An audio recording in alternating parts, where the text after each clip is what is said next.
আমরা এখন শালবনের ভিতরে ঘুরতে আসছি।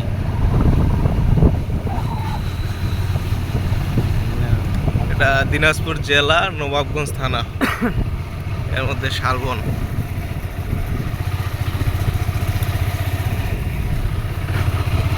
চারদিকে শুধু শালবন আর শালবন। প্রায় 66 কিলোমিটার বিস্তৃত এই শালবন।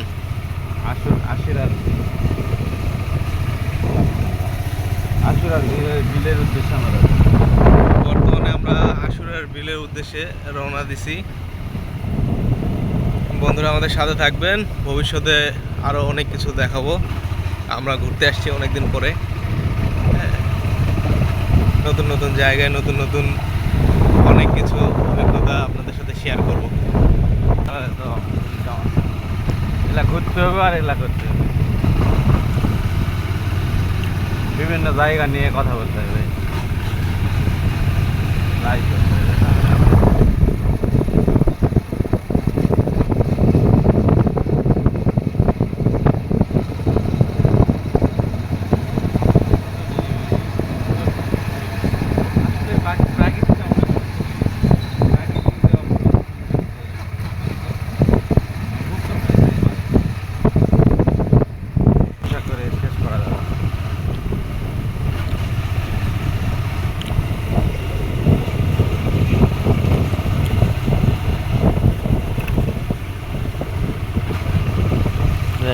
আজকে আমাদের সফর সঙ্গী 4 জন।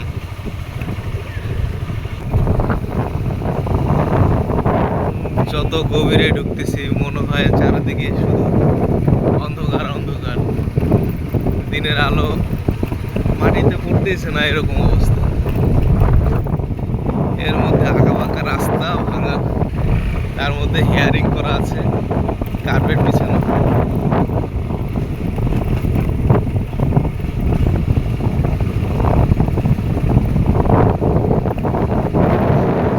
ধীরে ধীরে একবারে কঠিন জঙ্গলে ঢুকতেছি। অবশেষে আমরা চলে আসছি আমাদের সেই কাঙ্ক্ষিত আশুরার বিল। ভিউটা অনেক সুন্দর বন্ধুরা।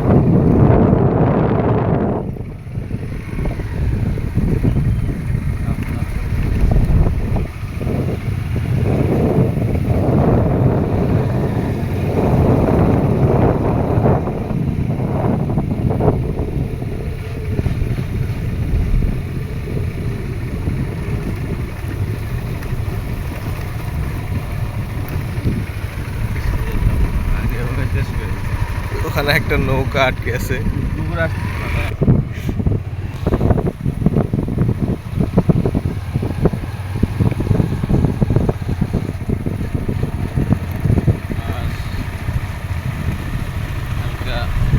পানি নৌকা যে ওখানে একটা মাঝি নৌকা নিয়ে যাইতেছে দূরে।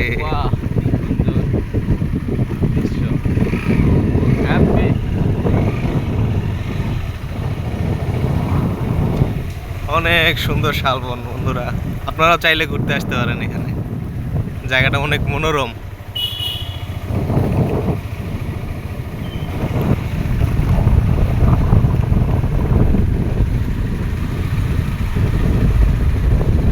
এখানে কোনো প্রজাতান্ত্রিক বাংলাদেশ সরকারের মৎস্য অভয় আশ্রম জলাশয়ের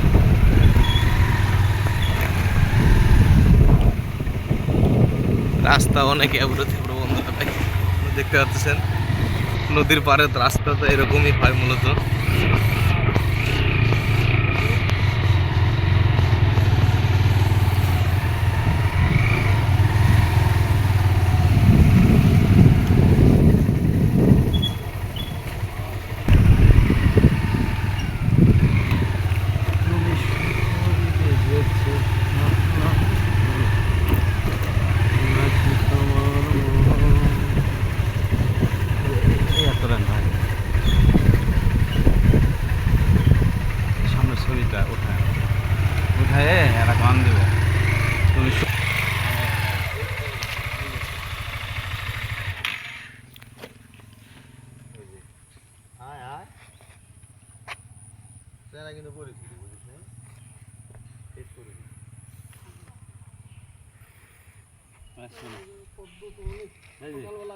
আরো সকালে তো এই আমাদের সফর সঙ্গী সবাই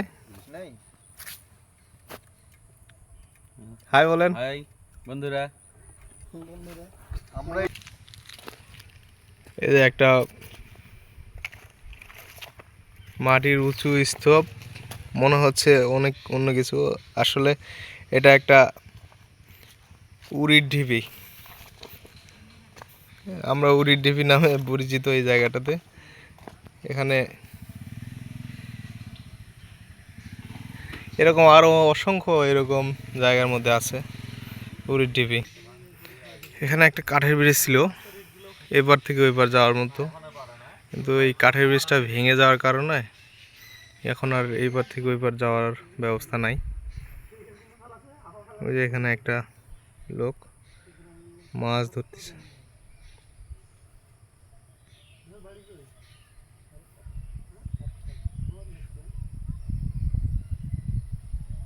নদী খননের বাজে আসছিল, বাজেটা আমার চাচা ভাই।